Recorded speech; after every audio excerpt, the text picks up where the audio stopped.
Bismillahirrahmanirrahim. Assalamualaikum warahmatullahi wabarakatuh.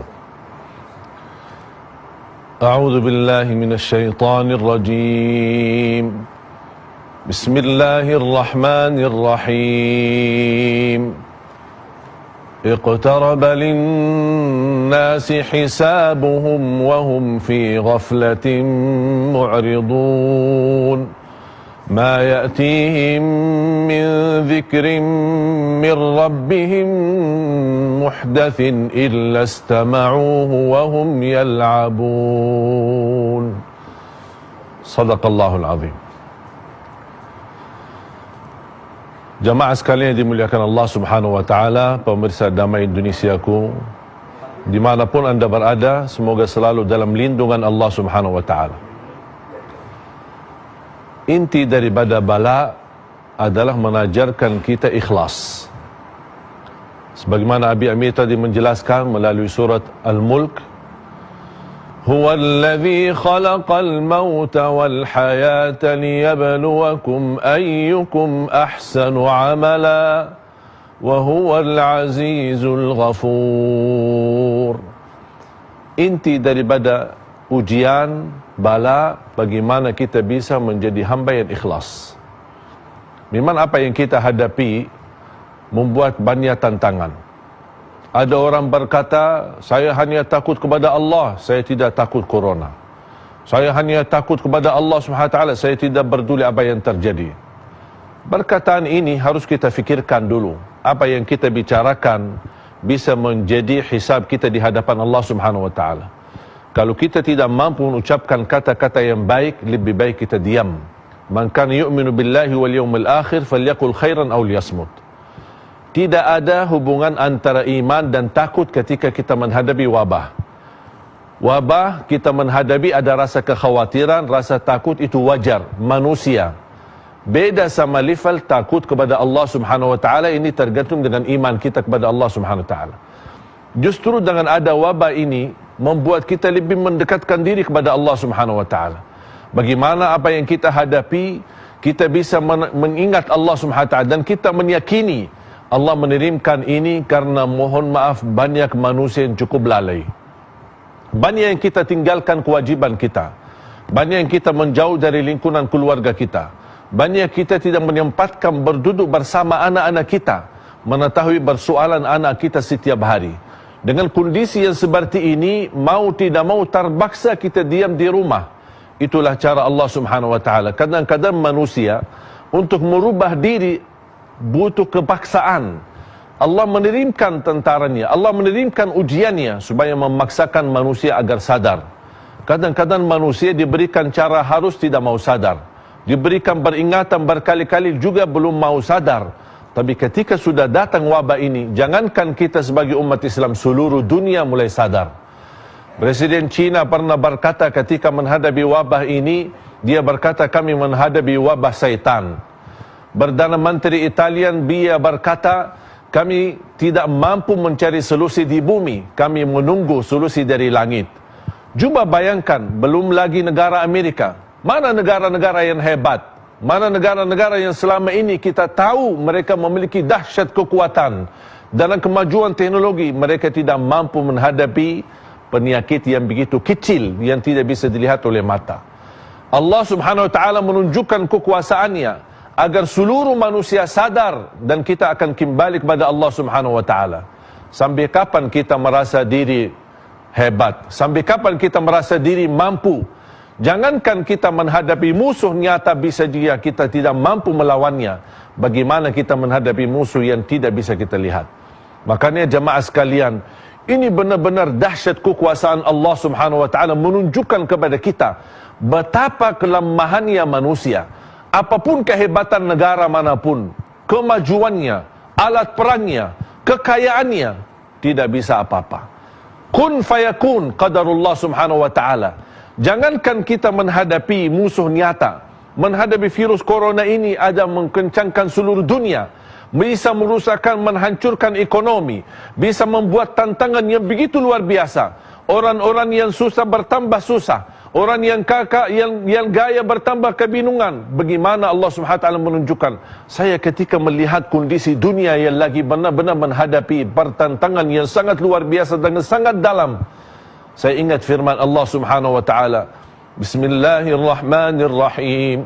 Idza zulzilatil ardu zilzalaha wa akhrajatil ardu athqalaha wa qala al-insanu ma laha yawma idzin tuhadditsu akhbaraha. Bagaimana kalau terjadi di depan mata kita peristiwa hari kiamat? Bagaimana kalau bumi seluruhnya hancur? Bagaimana langit itu jatuh? Bagaimana berjatuhan bintang-bintang? Bagaimana Allah menghapuskan cahaya matahari? Bagaimana tenggelam bulannya? Dan bagaimana berubah suasana dunia ini dengan perintah Allah Subhanahu wa taala? Ini saja satu penyakit aja kita tidak mampu menghadapinya. Satu masalah yang menjadi sebenarnya pelajaran buat kita untuk kembali kepada Allah Subhanahu wa taala. Siti Aisyah pernah bertanya kepada Rasulullah SAW, anahlaku wa fina salihun? Apakah kami bisa menghadapi wabah, menghadapi penyakit, menghadapi bala, menghadapi kebinasaan, membuat kita semua binasa, walaupun ada di tengah kita orang-orang salih? Kata Rasulullah SAW, bisa jadi kami binasa, bisa kami jadi kurban, walaupun banyak di tengah-tengah kita orang-orang saleh. Tapi ketika kita menghadapi wabah seperti ini, dan ada orang yang meninggal dunia walaupun dia orang saleh, akan dibangkitkan oleh Allah Subhanahu wa taala dengan niat dan kesalehannya. Jamaah sekalian, waspadalah, dan kita harus tahu Allah Subhanahu wa taala Maha Kuasa, dan Allah menyadarkan kita agar segera kita kembali sebelum menjadi masalah yang lebih besar. Kembalilah kepada Allah. InsyaAllah saya yakin selalu ada jalan keluar dan solusi hanya dari Allah Subhanahu wa ta'ala. A'udzu billahi minasyaitonir rajim. Bismillahirrahmanirrahim. Ya ayyuhalladzina amanu ittaqullaha wal tanzur nafsum ma qaddamat lighadin wattaqullaha innallaha khabirun bima ta'malun. Sadaqallahul azim. Pemirsa Damai Indonesiaku dimanapun anda berada, memang kondisi yang kita hadapi membuat banyak renungkan fikiran kita. Tidak ada solusi memang di bumi. Hanya itu semua yang kita kerjakan sebagai ikhtiar saja. Tapi solusinya adalah dari Allah Subhanahu wa taala. Sebagaimana Allah menurunkan bala ini, sebagaimana disebutkan oleh Rasulullah SAW, ma nazala bala'un illa bi dhanb wa ma rufi'a illa bi taubah. Tidak ada bala yang diturunkan kecuali dengan dosa kita, dan tidak akan terangkat bala itu kecuali dengan taubat. Itu syarat. Taubat, terangkat bala. Masih dosa berarti masih ada bala. Nabi Yunus diselamatkan oleh Allah Subhanahu wa taala karena dia bertaubat kepada Allah Subhanahu wa taala. Itu nabi yang tidak berdosa, tidak bersalah, tapi begitu luar biasa bermunajat kepada Allah, la ilaha illa anta subhanaka inni kuntu minadh dhalimin. Falawla annahu kana minal musabbihin lalabitha fi batnihi ila yaumi yub'atsun. Kalau bukan Nabi Yunus bermunajat dan bertasbih kepada Allah Subhanahu wa taala, akan didiamkan dalam perutnya ikan ini sampai hari kiamat.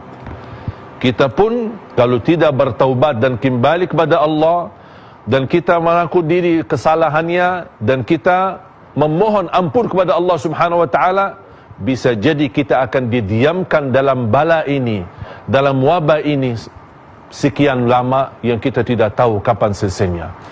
Jamaah sekalian dimuliakan Allah Subhanahu wa taala, ketika saya mendengar berita wabah ini, sebenarnya kesempatan untuk kita kembali kepada Allah Subhanahu wa taala. Banyak waktu yang lalai, banyak waktu yang terbuang sia-sia. Bulan ini bulan Sya'ban, disebutkan oleh ulama Syahrul Qurra, bulan yang suka membaca Al-Quran. Ini kesempatan untuk memperbaiki hubungan kita sama Allah Subhanahu Wa Taala.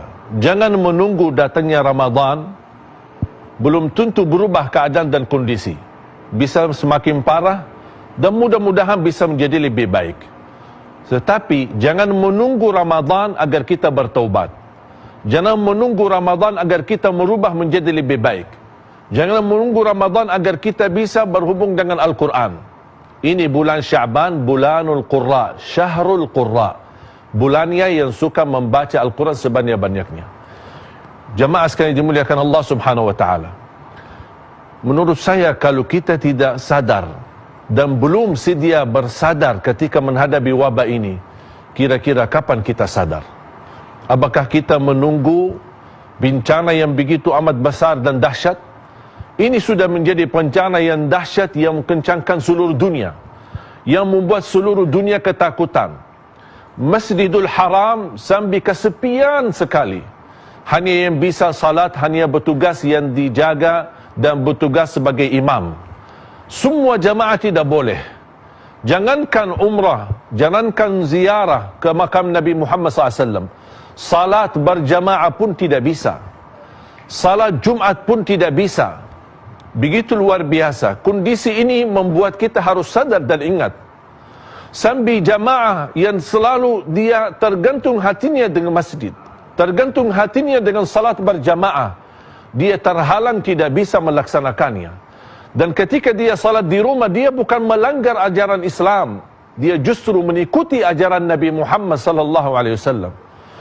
Ketika saya membaca sebuah hadis, ketika ada hujan besar yang mengganggu aktivitas kita, di dalam azan membolehkan muazzin hayya 'alas salah, hayya 'alal falah, menambahkan sallu fi buyutikum, ala sallu fi rihalikum, salatlah kalian di rumah, salatlah kalian di tempat kalian masing-masing. Ini salat jamaah diizinkan oleh Islam untuk kita mendiamkan diri di rumah. Bagaimana aktivitas yang lain?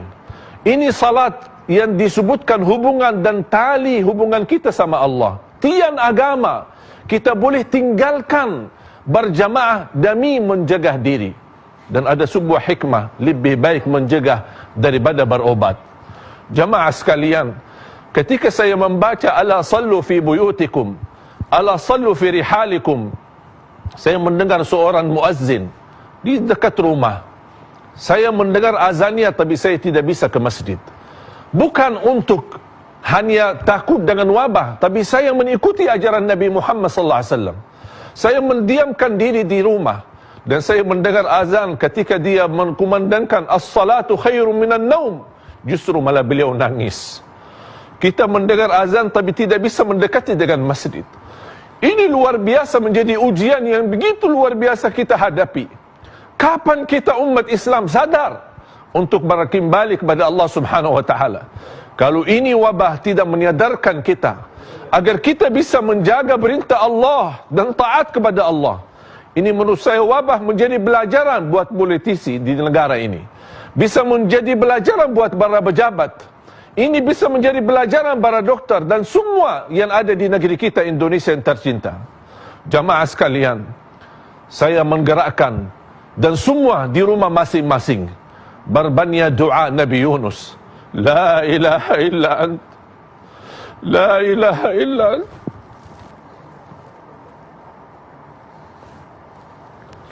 la ilaha illa ant, subhanaka inni kuntu minadh dhalimin. Mudah-mudahan dalam munajat kita, dalam doa Nabi Yunus, mudah-mudahan Allah memberikan solusi untuk kita semua. Amin ya rabbal alamin.